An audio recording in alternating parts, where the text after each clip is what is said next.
Hi, I'm Laura. Hey, I'm Stefan, and you're listening to Attributed, a podcast library by Dreamdata. The purpose of it is to store and share all the knowledge that we have gathered across Dreamdata employees through our LinkedIn Lives, podcasts, and webinars.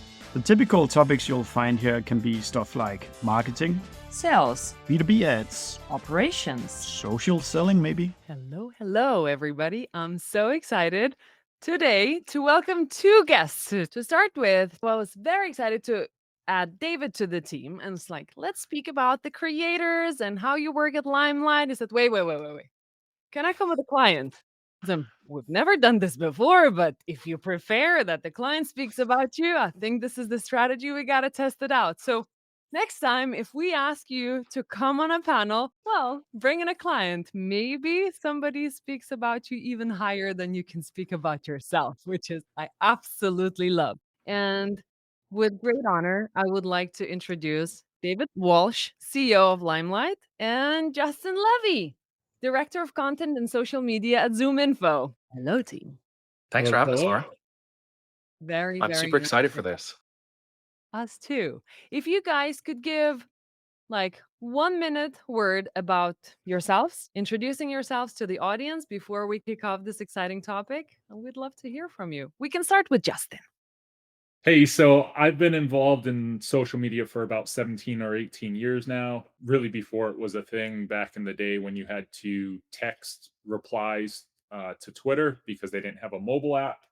I've worked in various Fortune 500s, lead in social media globally, and in lead in starting up influencer marketing programs. Now at ZoomInfo, I oversee our content, social media, and influencer marketing programs.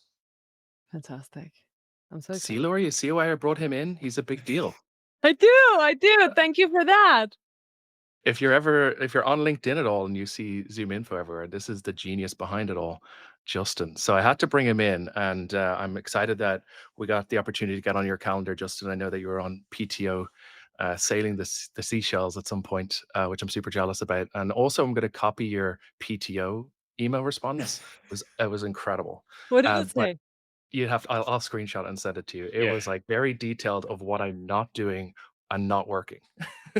So nice to meet everyone. I'm David. I'm CEO and founder of Limelight. I've been in B2B software for now 14 years, roughly. Started by launching a job board in college back in Ireland and then emigrated to the US 10 years ago. This is my third startup. I spent most of my career selling to people leaders in HR tech. And I think my first company was a watch company. So I manufactured a watch from scratch and built an e-commerce business and growth hacked Instagram back in 2017. Ended up having the Dallas Cowboys cheerleaders wearing my watches at one point, which is my claim to fame. So I knew a bit about how to grow brands on the consumer side using creators and influencers. And then I started a HR software company, scaled it to 250 customers. And about 18 months ago, I basically decided to launch Limelight with this idea of me creating content on LinkedIn. And that's how I got to meet Laura. I realized there was just so much power in this. And the simple thesis was, are you better spending $100,000 on digital ads to compete on keywords with all your competitors, or get a team of 15, 20 creators to create compelling content consistently and tell stories? So we built a marketplace, which we can talk more about as we go through this, but super excited to be here, passionate about this, as you know, Laura and Justin, and excited to chat with you all. Fantastic. And I actually feel bad because David knows this. About a year ago, he pinged me on LinkedIn and I didn't see it because we had just posted 2 job roles. And so at the same time, so my in-mail had gotten hammered. And then when we were ready to go demo the product earlier this year, I went to go ping him and I was like, oh, I missed your message from a year ago. I'm sorry. This is the life of a salesperson. Hey, Usually but it's the other way. he can say within 24 hours we committed to the purchase. So Wow. Let's talk about that. So, to start with, David, now you've been building products for B2Bs and B2Cs. So, walk us a little bit through of what does define an effective B2B creator today comparing to B2Cs, because we see a lot of people of B2Cs, Instagrams and TikToks, but what does a good B2B creator do? On mute. We Nice. got you. I'm going to be super biased and I'm going to tell you that, like, in consumer, you're influencing the purchase of a product, which is usually a lot less, right? So you need a lot more followers and a higher conversion to show value. So if you take a picture of yourself and you have 1 million followers on Instagram and you're wearing sunglasses on a beach and you get a conversion rate of 0.5%, the company's going to be happy, right? In B2B, you're influencing the purchase of a product could be 25K, 50K, 100K, maybe even a couple of 100K in lifetime value. So what that means for brands is that it's often not the largest creators that have the most influence, right? It's actually smaller creators who have more trust and have a smaller audience and can speak authentically. Well, if you partner with them and you get them doing it and do it consistently, then I think you can drive a lot of value. So with B2B, I think there's a couple of things. And Laura, you're the expert here. You know, I reached out to you a year and a half ago being like, please respond to me. I need you to advise my company on what I'm going to get into here. But in theory, like in B2B, you're a subject matter expert in a certain field. You create compelling, consistent content that engages audiences. You can be super authentic and be yourself. And then there's different themes of content, right? There's humorous, there's educational, there's entertaining. So we see it across so many different sectors. And we did some deep analysis into B2B influencers in general. And we just said there are an enormous amount of people creating more content consistently than ever before. And brands will want to partner with them and they'll have a huge amount of return on investment if they do it correctly. So B2B influencers and creators come in all different shapes and sizes, Laura, as you know. And I would just say like anyone that creates compelling content and that can capture attention and that can be authentic is a potential person to partner with. Right. Justin, if you could add a little bit to that. When you started to look into the B2B influencer marketing, did you look up to B2Cs? How did you set up the guardrails, what it is that you're looking for? Yeah. So, and I agree with what David's comment is, right, about B2C versus B2B. If you consider B2C, you're usually trying to influence a single buyer or maybe two buyers, right? Whether that, I did a program with Sony Electronics probably close to 15 years ago, and they wanted to sell their new TVs and their new DVD players and whatnot. And when we worked with them, you considered who was the most likely to purchase the largest TV possible, and it's the husband or the male significant other or father, right? They're the ones that are going to go look and say, measure and say, I think I can get one more inch in this on the diagonal to get that 59-inch TV as opposed to the 55-inch, right? Like I know I've done it, I'm sure others have as well. But that's trying to influence one person or maybe two, right? You have to convince your significant other that you can go spend that money. But when you look at B2B, typically you're dealing with a larger buying committee, right? So even when we went to purchase Limelight, I did the demo, but also I had someone else on my team part of it. I had to build a business case to take to my VP and to my CMO. So there's that larger buying committee, even when the product is, something SaaS based that you can push a button and buy, like a demo or something monthly. But if you consider something like our product, Zoom Info, or others at a similar scale, that buying committee can be much larger. And so those layers of influence can come from various directions. So you might have SDRs or AEs that you're trying to influence using B2B creators that speak to them. Because if you influence that group, they're likely to tell their manager that they need said tool to make their jobs better. Or sometimes, even at an executive level, those executives or customers are following those creators because of the size of their audience or their level of impact in the organization, right? So, for example, there's one creator that we work with who, prior to working with her, and she's someone that I had known and she's very well known, I had SDRs and people throughout our organization sending me DMs of TikToks that she posted or LinkedIn posts that she posted simply because when she was at her former company, our ZI logo would show up somewheres, right? Because she was a customer. We weren't paying her. She was not engaged with us or anything. We just knew her as a customer. So that she was already driving influence without being one of our creators, right? So because enough people were following her within the company on the sales side, and that's where she had driven her influence. Amazing. I actually know who you're speaking about. This is amazing. She's amazing.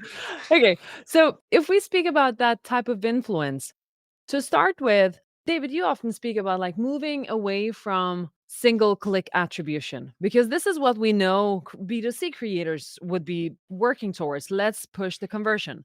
Let's push the link with the specific UTM so we can measure the influencer accordingly. And in B2Bs, it's a total different world. So, how does that type of influence and general multi-touch attribution play into the role of influencers? Where do they have the play? You're giving me the tough question first. Yeah. I mean, firstly, I just say revenue attribution is really complicated. And the B2B buying journey has changed dramatically in terms of where people are learning about a product. They're learning about it in their news feeds, on newsletters, and consuming content in different areas that they didn't do before. And so the brand's goal is to get into those news feeds, to get into those channels, those new learning moments, and influence the sale. The process is quite complicated, right? You can have your simple UTM link. You can have your self-reported data on the demo sign up of where did you hear about us. You can track website traffic. There's lots of different touch points. You can even track the people engaging on the content that your creators are creating. That's also super powerful and helpful. All of that is designed to create this kind of story. And I would say the number one thing, Laura, that we like challenge brands on is not to think this through as transactional. Do one post and then hope that you influence the purchase of a product and you get 10 demo requests that day. That's just not how this works, right? So you have to invest for the longer term and take a broader approach to this. But it doesn't just need to be brand based. In fact, when we look at our customer base, a lot of our stakeholders are both on the social and brand side, but also on the performance marketing side, because they're Mhm. trying to bring some science and some analytics to this. Now, it just requires a lot of data. It requires some time to give it breathing room. And then it requires enough work to put the pieces of the puzzle together, in 2 to 3 months from now to look back and say, okay, this is the amount of impact we had on our pipeline. And some of that will be directly attributable and some of it will be weighted and scored. And I think that's why I wanted to bring Justin on the call. He's the one that, told him, hey, I'm building this product. Tell me what I need to do and tell me what I need to do more of. And he says, is anyone else using this? And I'm like, yeah, a few people, but they're quite lazy. So you're not lazy and you're doing the work. And so we're trying to make this more automated and more simplified, but it is quite complicated. I think, in summary, B2B buying journey has changed. I think we can get much more data than we could ever get before to be able to prove the value of these partnerships and this ad spend, because ultimately we want the head of demand gen, the head of social to be spending $50,000, $100,000 with creators and then be able to report back to their higher ups and their executive team, hey, this is the impact that we actually really had. And I think that's starting to be the case now, which we're really excited about. Nice. Justin, how do you measure this and unpack it for leadership to believe in it? Yeah. So I think that there is both the brand awareness side and the revenue generation, demand generation side of it, right? On the brand awareness side, most companies will measure that the basic reach and followers and engagements, impressions, things like that, maybe clicks if you're trying to drive to a page, to your point.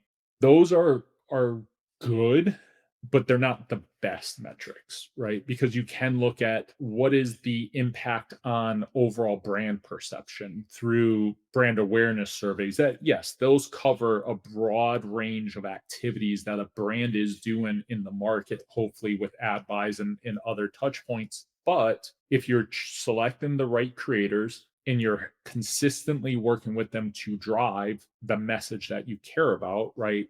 Something that's core to us right now is helping to evolve being known as a contact database, or only known as only a contact database, and being known for go to market and being the go to market intelligence platform. So we have briefed every creator that we work with. We review all of their content and work with them to ensure that this stays in their authentic voice, but that maybe we tweak a word here or there to help integrate our message in with their authentic voice, right? Where they need that help. So that's the brand awareness side. You do have those core metrics that everyone's used to pulling on, but then you have these other metrics that are typically core to a brand team or creative team. The other thing that I don't think a lot of people look at on the brand side or the brand awareness side is saves or bookmarks, right? We'd go, oh, we got 25 likes and we got 3 reposts and we got 10 comments and we got some clicks back to the website and 100 million impressions. But saves and bookmarks to myself and my team mean something, because if someone takes, say, Laura, you see a post from David and you bookmark it, it means that there's something, a compelling enough message there that you want to be able to reference it later, right? You're saving that piece of content to go back to. So that's the brand awareness side. On the demand side, I think that becomes critical to be able to report out on leads and MQLs and demos and whatever you consider as conversion metrics, right? In your ACV, closed one, however you measure that, and then what the segment is that you're going after. So for Zoom Info right now, we are prioritizing the up market, so which is mid-market and enterprise.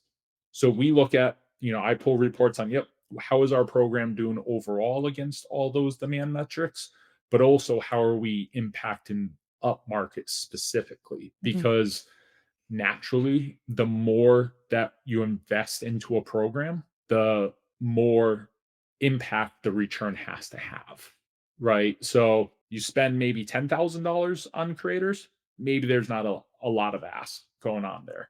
Spend 500,000, 700, $1 million on the program, you have to be able to report back to the executive team that you're having an impact on both awareness and demand, that you're bringing in actual revenue for the program. I've got a couple of very detailed questions. To start with, can you measure saves and bookmarks on LinkedIn, or is it another platform you're talking about? Typically, you have to, you can ask, obviously, some people to report on it, but typically it's, if you're using TikTok creators or something like that, right? It's public information, so you can go look. But it is an impactful metric, I believe. Right. Because again, I like a lot of people, I think, I'm on TikTok and I see something and I want to be able to reference it and go back to it. I say, I bookmark it. Yeah. That is an important metric with our creators that are on TikTok. Right. And that's how we identify some of them. Sometimes if you have a high number of saves, that means that you are creating content that people care about. Nice. This is Laura, a very... Yeah, go ahead, David. Can I react to one thing that Justin said, which I think applies to almost every customer that we work with at Limelight, which is, what do they use creators for? Right? One of the things you use creators for is to obviously get into those news feeds to influence the buyer. Another one is positioning the product. We see this more and more and more frequently. Company comes to us and says, hey, we want to use creators. We want to hammer home this new positioning and this new strategy. And that is a really effective way to use creators. Almost every campaign that we work with, because companies change their strategies and change their positioning, and each quarter there's a new kind of goal and objective. Well, getting your creators to consistently create compelling content and tell your message is incredibly powerful for positioning your product and brand. Like, we've had companies, and I won't mention their names, but they've just said, hey, we want to go from, instead of selling to agencies, we want to go to selling to brands. And they used creators to make sure that the market was aware that this is something they're doing. So for Justin and his team, I know intelligence and the strategy that they're working on at the moment is working really, really well, because guess what? The more you hear that messaging, the more you relate that brand to that product and to that problem that they're trying to solve. And so using creators for messaging, I didn't want to skip over that. That was like an enormous amount of knowledge that Justin just dropped on us. Yeah. But that one piece is really important for a lot of people potentially on this call to think about how to work with creators and what's the value that they bring. And it's a very I would difficult also job. Go ahead, Justin. Yes. I would also add in a metric that I forgot to mention. I know in conversations with David, his team talks to other brands about this too, is actually measuring if you are performing across CPM and CPL better than your other paid areas, right? So if you are able to drive more impressions and leads at a better cost than maybe your ad buys or your digital spend, it only makes sense to change how you're spending that money, right? Why would you spend money because you're told that you should, it, as opposed to invest it in something that's going to have a better return? Yeah. Can I also react to that? Me and Justin created a shared Slack channel, and it's one of the best things I ever did and one of the worst things I ever did because he DMs me almost every single day, being like, "Hey, I've got this data that's really powerful and important. By the way, I'm going to share this with you, and now I've got 3 product asks." I'm like, "Okay, I'll try prioritize them." But he's been super helpful to help us craft what we're trying to build. Maybe Justin, if you're okay with it, like there's one percentage point that you shared with me that is important, which is like what the conversion rate from other social channels was in comparison to this channel. And I think there was like pretty large jump. If you remember that, it was a Slack probably, I don't know, six weeks ago now. But it was really compelling. I mean, so I can share one thing, and after being in the middle of the Indian Ocean for 2 weeks, some of my brain is burned. But if you look at, we ran a virtual event earlier this year that was really around positioning the go-to-market intelligence platform and announcing our new product, Go-to-Market Studio, right? And so we had 3 roadshow events in New York, Boston, and London. But the virtual event, the creator program ended up driving a third of all registrations for the event. And that was in addition to, email sends, sales doing their outreach, other buys with companies to do lead gen and things of that nature. And some of those, are sending hundreds of thousands of emails, or several other touch points, and we did that with 20 to 30 creators. Wow. Drove that many, and say with each one posting once a month or kind of whatever that was, we were responsible for a third of all registrations. In total, reg was 5,000, I believe, if I'm correct. So, those are the types of metrics beyond the demand gen, which naturally flows from that we're able to hang our hat on and are proud of when the program is able to show those impacts. See, Laura, this is why I wanted to bring Justin on, because I asked him for this data, not and he says I can't share this, but now that you've shared that, I can see a case study on the website now in a couple of weeks from now. You've got this on video. It's like, I love No, that's awesome. He Thank you for has sharing he that. has one piece on video. Exactly. Oh, wait, he'll take it to other ones. But Justin, when did you start working with creators at ZoomInfo? So at ZoomInfo, I started last January, so January of 2024, and I had done it previously at my former company, and I've consulted with companies and whatnot. Okay. But when I started at ZoomInfo, one of the remits was to launch a formalized program. Okay. And last year, the focus was really on we were launching our first AI product, and it was Copilot. And that's really to help every seller be the best seller they could be, right? Because all the AI functionality built into it and bringing together multiple tools. So really last year, it was focused on working with those frontline sellers, Mm-hmm. SDRs, AEs, frontline managers, AMs, people like that. That's evolved now as we've come into this year and have decided to scale our program and work at a higher level, more at the individual that have an impact across all of go-to-market. But that's kind of really where the program started nascently, was last January. Okay. And when you were about to be hired, was it already a program that the ZoomInfo team wanted to do, or was it something that you had to get some buy-in in order to get the project started? Yeah, it's a great question. So prior to me joining, they had worked with a couple people on and off. There was no formal program. It was just, hey, this person is influential on Twitter. So, and talks about us. So like, let's go work with that one person. They knew that they had a budget line for creators when I was brought in, and so coming in, was one of the reasons why I started in addition to social and some of the other responsibilities that I have, was to formalize and stand up the program. Interesting. And for people starting this off, walk us through a bit about the budgets, the first steps that you do before it becomes a big and complex measurable program. I think you need to identify who your ICP is as a company, if you don't already know, and what's your goal going to be of the program, right? So, are you trying to drive brand awareness and that's all you care about?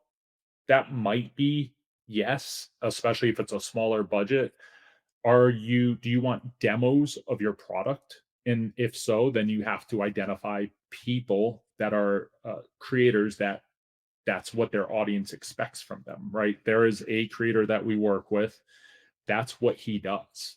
He drives demos of products, and that's what his audience engages with, and hence why we've engaged with him now for over a year.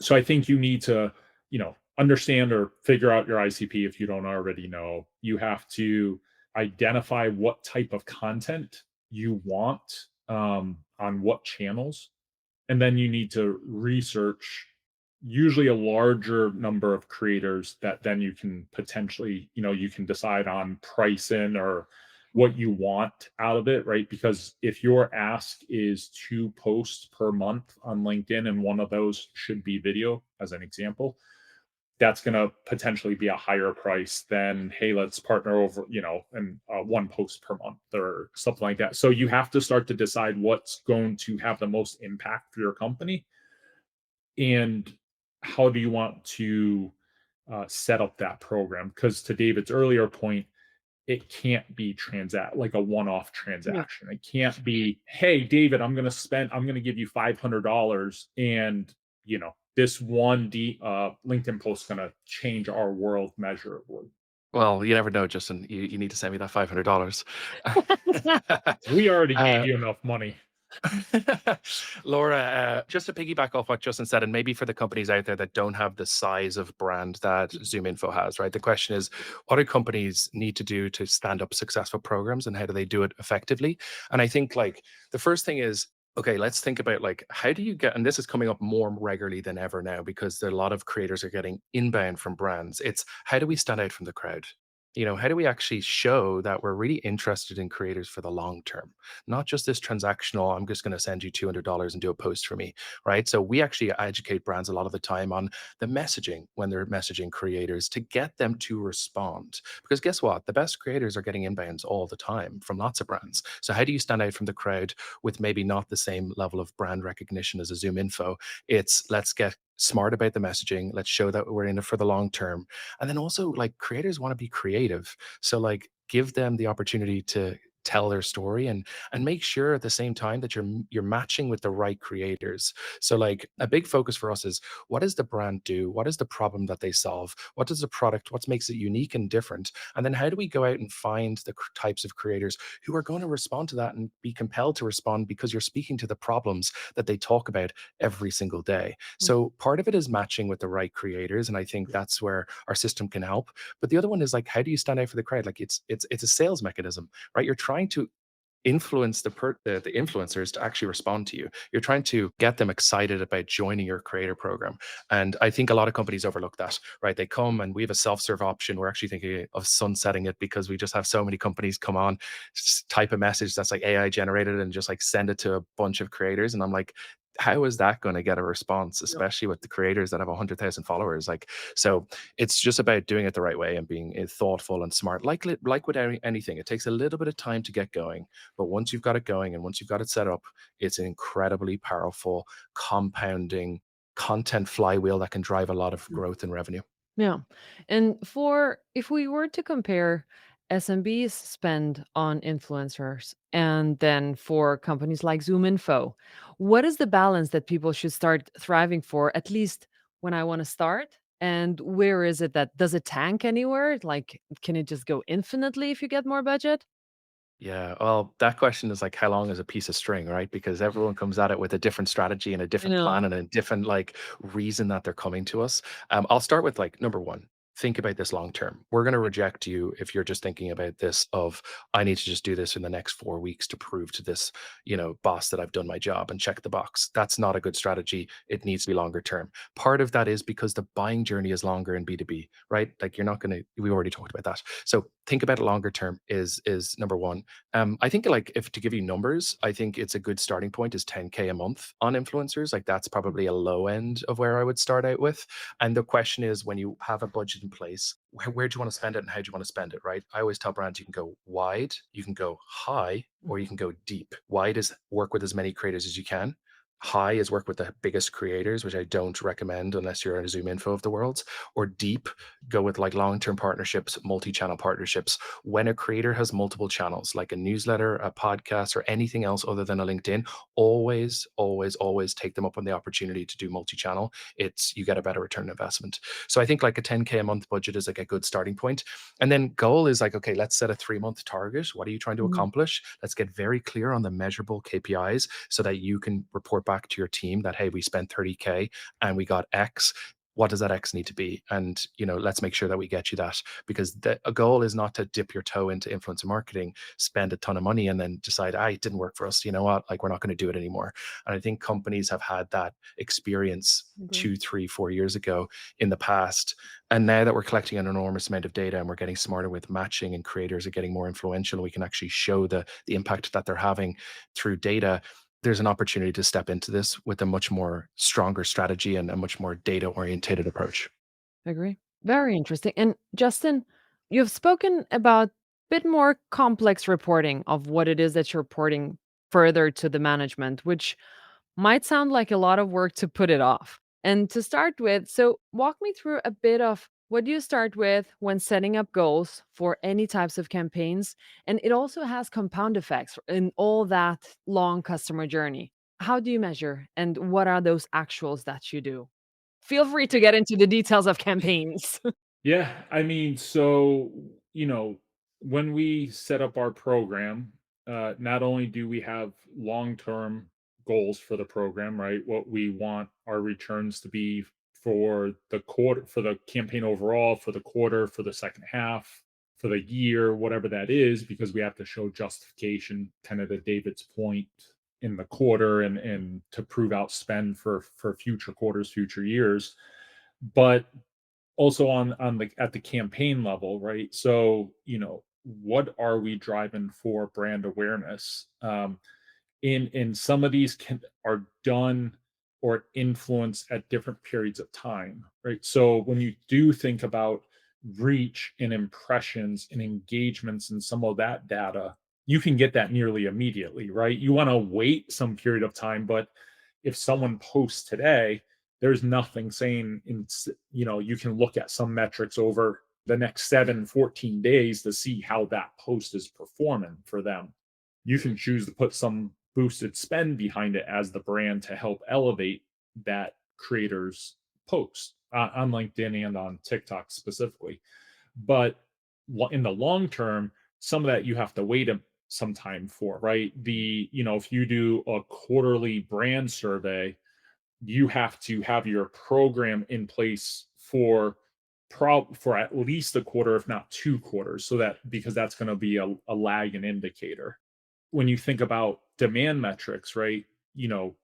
It takes, if you have a longer sales cycle, you may see the total pipeline that you're able to have in the quarter, maybe the total leads, but you might not see the closed one of that for another quarter or 2 to see the true impact. When we look at our data, one of the metrics that's important to us across sales, not just to our program, is the amount of closed one we have, or ACV, that we have within 30 days of being open, right? So we're able to look in our Tableau dashboards and see, okay, if $100,000 deal, our $100,000 in pipeline was open, let's say that 10,000 of it was closed, within the month, then that metric is $10,000. That other $90,000 might carry over to other quarters. But some of that you can't report on in the same quarter. You will report that you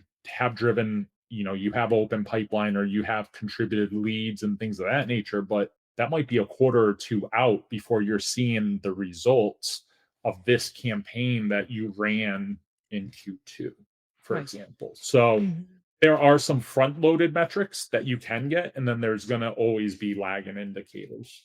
Laura, can I just react to something that Justin said, or just share another data point? So we heard this actually very recently from a brand, which is why I'm bringing it up now. And we work with the likes of Bill.com, ZoomInfo, obviously, Active Campaign, pretty large enterprises that are publicly traded. And a customer came to us and said, hey, we're actually seeing a lot of success right now with our sales team referencing that their prospect interacted with the piece of content from a creator as a way to get a response. So think about this, like if we're giving you a lot of data, you can actually arm and give this ammunition to your sales team to stand out from the crowd and actually show some level of like, I saw that you were interacted with this piece of content this creator created about us. Would love to hear what you thought about it. And it's just a very interesting adaptation to the sales mechanisms that we're seeing right now. And companies are doing this more regularly and more frequently. And I think that's the opportunity to stand out from the crowd is actually when you work with these creators, there's lots of downstream impacts. It's not just they created great content, they drove brand awareness and they created leads. It's they helped reposition the brand. It's they actually helped give ammunition to our sales team to reach out to those prospects with a more compelling message. And there's just so many opportunities. One last thing I would say is like employee advocacy. Like I know Laura, you're like a huge advocate for this, but we're seeing it happen more and more, which is brands coming to us saying like, hey, we want our internal stakeholders and our internal team members to become subject matter experts. Well, guess what? If you have an employee advocacy program today, and it's not really working, which let's be honest, that's the case for a lot of people because they don't want to create content. Not all employees want to create content. If you work with a group of creators, 10, 20, 30, guess what? A downstream impact of that is they interact with your employee content and it helps them grow. So we actually see this as a content flywheel. If your executive team, your management team, your junior level staff are creating content, add 10, 20 creators to the mix to create content. Guess what? Your employee advocacy team are going to love you. They're going to be like, hey, this huge creator interacted with my piece of content. This is amazing. And guess what? Your audience grows. And we could speak for days about that, but maybe Laura, you can talk a little bit about it too. That's very interesting. I never thought about this. It does create that type of effect for the internal creators to be excited about somebody else liking or commenting on their post, but also the effect that I see as well is people internally get more excited to post about the company because somebody else is also speaking positively about the company. So I'm not the only one advocating because I work here, so kind of people would expect this, but you see different creative ways that people start to approach the topic even though they work at the company. I love this. I never thought about that. That's a good one. Also, it's like a softer approach to marketing. For the first time Mhm. ever, it's an indicator to big organizations and brands that you can be yourself and you can talk about your brand and your company without it being like a sales pitch, right? It can be just like, here's the problem I'm solving with this piece of product. Guess what? When you see creators do that, it influences the employees to do it, and that becomes a flywheel. Yeah, And exactly. I also think on that too, and it's kind of what I was mentioning about the creator that you said who I'm talking about, Laura, but when employees see the people that they follow and are influenced by and turn to for their advice and kind of professional development and growth, actually speaking about your brand and being a partner with your brand, say we have 4,000 employees here. Not everyone is the vast majority of people do not know all of the creators that we're working Yeah. with, right? But they see someone mention Zoom info in a post and that's someone that they have been influenced by, they're more likely to engage on on that creator's post and, to David's point, create more content themselves that may be outside of the formal employee advocacy program that the company actually has. Fantastic. Justin, how do you put this into operation to push the leads further to sales? Because this is where you start generating the actual revenue, not just awareness. Because awareness is nice, beautiful campaigns, kind of fluffy, but as soon as sales get access to that type of data, that's where it's kind of we can measure it better. How do you do this? Yeah, so there's a couple different ways. So one, and I think that this is probably the easiest way for most companies, right? Especially if you're just starting your kind of journey, or even maybe some more mature companies, is that you have your creators drive to a piece of impactful content or an impactful event, right? Because those are going to naturally, for the most part, be gated in some sort, right? Virtual events going to be kind of email, lead form is going to be the same, or gated content for a webinar, ebook, or what have you. So that UTM, kind of all that stuff. And then you can measure it in whatever your measurement dashboard is, if it's Tableau or something you have within another tool in your tech stack. That's going to be much easier because it's based on UTM more than likely. And then you can pull that all the way through the funnel.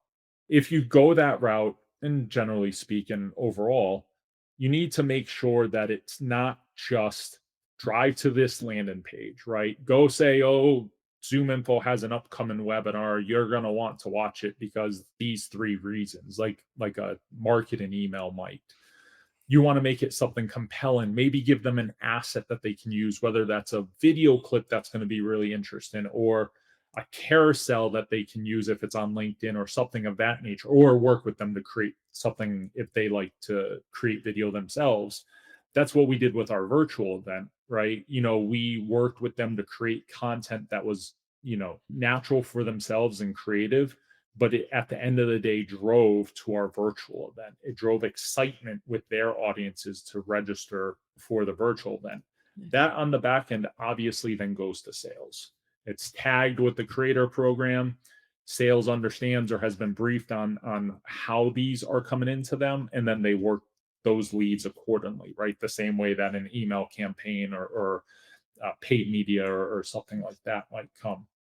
The next step is a bit more difficult, and we rely on the front end. The first step is we rely on David and on Limelight to give us this initial data set, and then we need our tool, being Zoom Info. And it's not a product pitch, but it's just how we do it. Of David and his team helps us to get the in their system what they call leads, kind of warm leads, from people that are engaging on this content, and comments and likes and reposts and things of that nature. And we're able to take that data and then enrich it with our program, with our software, right? So we know that David Walsh is the CEO at Limelight, but we don't know the rest of his data, all of the other data points that we have within our system, whether that's contact info, that's company info about Limelight, that's locations, things of that nature. So we're able to enrich the information that we get from LinkedIn in this case, and then provide that to sales. Okay. And if it's scored in a proper way, right? Because it does have to go through a lead scoring model. So the percentage that gets to sales, we've worked with sales so that they understand that these are warm leads. These are not hot leads that are coming in where someone has shown direct intent, like if they filled out a lead form on the website, right?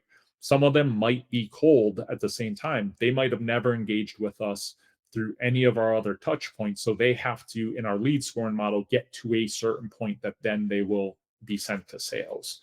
That's the more difficult one, because if you don't have a way to enrich that data that's coming out of, if you're a customer of Limelight, if you don't have a way to enrich that data, there's going to be that gap, because you won't know their contact information outside their name and whatever's provided. That doesn't mean that you can't do outreach within the product itself, but that's where it becomes more difficult. I think the easier one is naturally a gated asset that then flows into sales. Yeah. Yeah, I would also just add, like, you're also able to cross-reference your pipeline, which is what we're seeing a lot of our customers do, right? They collect all of this data, and then they say, okay, let's cross-reference our sales pipeline and show who was influenced in the purchasing and buying decision over the last 3 to 6 months, and what different touch points at what pieces of content really influenced them. That is an enormous amount of data that they've never had access to before. And it's called like look back data. And you can then show, okay, well, the content did influence the purchase. Even though the person signed up through a Google ad, they actually touched these different points. And I know Laura and the team at Dreamdata are smiling right now, because that's a huge part of your own revenue attribution system, which I'm super excited about too. Potentially, we're going to start using you guys soon, by the way. The other thing I would just say is like I have a funny story to tell too, which is a customer of ours, HubSpot, like they're big on gated content. Okay, they've been doing this for years, right? And when they launched the campaign with us, I actually went to one of the pieces of content. They gave 10 different options to the creators, and the creators can come in and just select a piece of content. And it was a resource that was valuable to the creators' audience, which got them excited about it. So I decided, okay, well, let's actually test this. I went to the resource, I inputted my personal email address, and I clicked download resource. Guess what? 24 hours later, I got an email. 3 days later, I got a sales call. 6 days later, I got another sales call. And it was HubSpot's team saying, hey, we saw you download this piece of content. Maybe you're interested. And I actually sent it straight to my point of contact. And I said, you guys are doing it right. Like you actually are doing it right. You've created the systems which will nurture in the right way. Now, I think it was a little bit aggressive. And I think HubSpot naturally leans into being a little bit aggressive. When I touch anything on HubSpot, I hope there's nobody from HubSpot here. But when I touch anything on HubSpot, I get a call from my sales rep saying, hey, do you want to upgrade? I'm like, no, I just by accident touched this button. So they're super interested in like intent. And I think that's where this system goes. That's actually the product that we're building at the moment. You talked about enrichment, Justin. That's going to be coming in September. I'm not meant to tell anyone that. My engineer is going to kill me. But we're going to be very focused on intent. And yeah, it's super exciting time to continue to build this. That's fantastic. David, before we wrap up, tell us about the problem. When you started Limelight, what was the problem that you were trying to solve and where did it evolve? Because I can hear that it's evolving so much into revenue generation and helping people to finally hit the numbers that they're looking into with the spend done. Tell me about how did it start?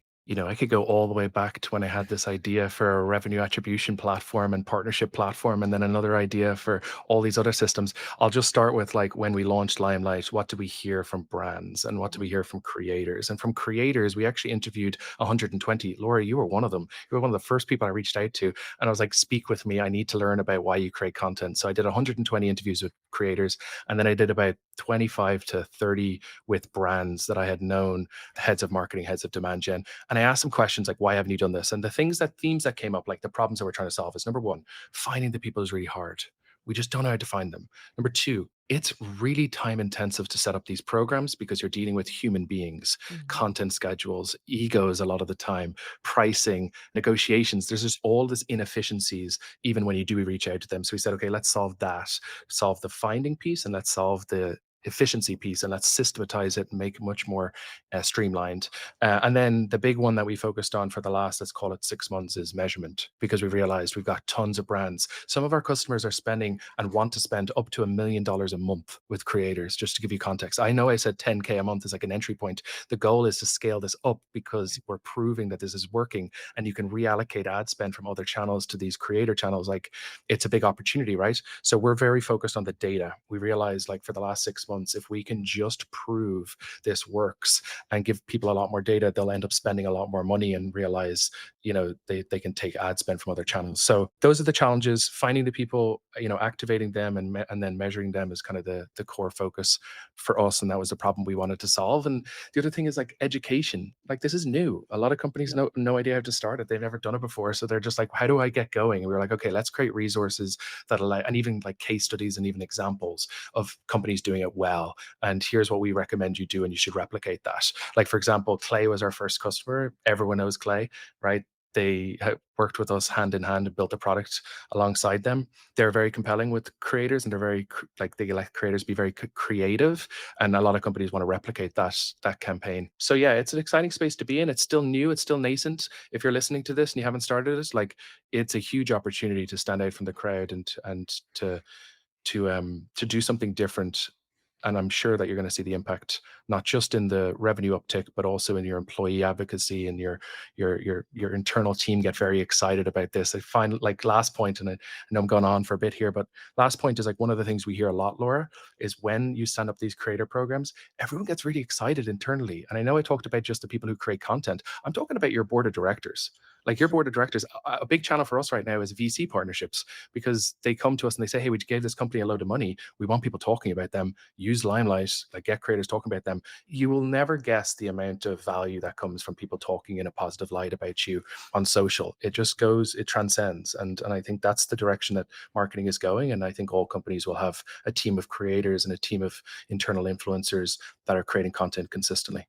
That's fantastic. Justin, how many creators do you currently work with? We are at around 30 to 35 Okay. for the second half of this year, which we've significantly scaled. They are across different sizes of audience, right? Everyone from kind of what David started off with, like very niche audiences, a few thousand people or something like that on, say, a LinkedIn, up to folks that have 400,000 followers on LinkedIn. We also really care, and I think that this is something that's important, is to be kind of diversified across the channels, Hmm. right? So we have people on. David had made this point before that if you're talking to a creator and they have multiple platforms, try to work with them across those platforms. But we also specifically looked for people that had influence on those certain platforms. So some people have multiple platforms, and certainly we've taken advantage of that, but we're working with people that only drive influence on YouTube or have influence via their Substack or a newsletter, LinkedIn, TikTok.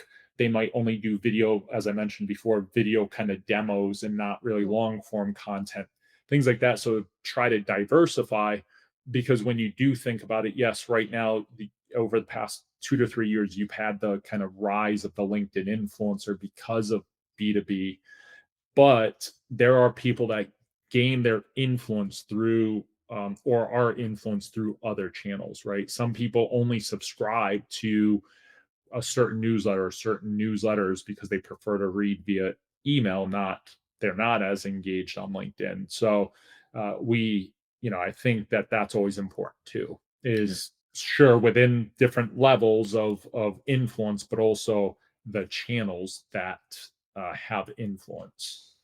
Laura, can I just add one thing as well that we hear quite a bit, maybe for the audience too, which is we hear companies say, well, influencer marketing isn't for us. Our brand isn't influencer marketing. It's just not like there's not enough creators. I am telling you right now, there are creators out there with a trusted audience who will tell your story. The amount of variance of types of companies that we work with is incredible. When I went into this, I thought sales, marketing, customer success, let's focus on that. We now have 40 different industries and niches, and it can go as deep as like cybersecurity to like really technical things. So just know that like if you're a brand, I'm in B and selling B2B, like there is an audience, there is creators that have an audience that you can tap into.